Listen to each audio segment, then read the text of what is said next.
Nastasya Filippovna makes a shocking entrance at the Ivolgin household, disrupting the tense atmosphere and confronting Ganya's family for the first time.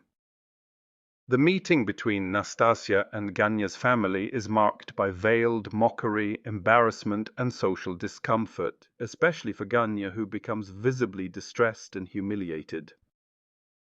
Prince Myshkin inadvertently diffuses some of the tension, but is also mocked and misjudged by Nastasya before unexpectedly impressing her with his sincerity.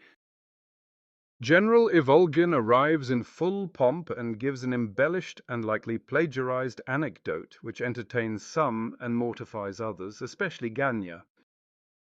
Ganya suffers a complete emotional unraveling, caught between shame for his family, his ambitions, and his hatred for Nastasya's manipulative behavior, just as an ominous knock announces another disruption. Nastasya's entrance embodies theatrical disruption. Her sudden arrival mid-scene acts as a narrative bombshell. It undermines Ganya's control and throws social roles into disarray. Her flippant cheerfulness is not warmth, but a calculated performance that reveals the central theme of performance versus sincerity, a core tension in the novel's moral universe. The family's dynamic becomes a battlefield for dignity and power. Ganya's humiliation is amplified by his sister's coldness, his mother's helpless courtesy, and Nastasya's psychological games. This meeting dramatizes Dostoevsky's exploration of social masks and the psychological cost of social climbing.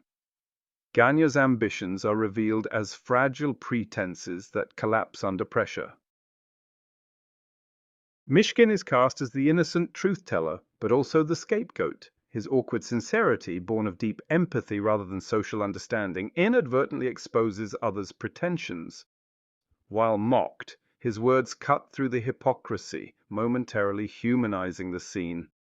This foreshadows his recurring Christ-like role, disruptive in his honesty, healing in his presence.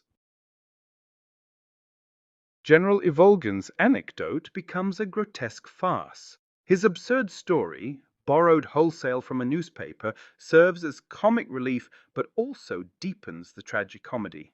His fabrication mirrors the family's own social delusions and self-mythologizing. For Ganya, it is a final blow. His father becomes the symbol of everything he hoped to suppress or escape. The chapter crescendos into psychological torment. As tension mounts and the prince is introduced as a quasi-savior, Ganya's inner collapse becomes the moral center. His disgust, shame, and rage mark him as both victim and participant in the social farce. The final bell ring, violent and intrusive, signals that the real chaos is still to come, leaving the reader suspended in dread.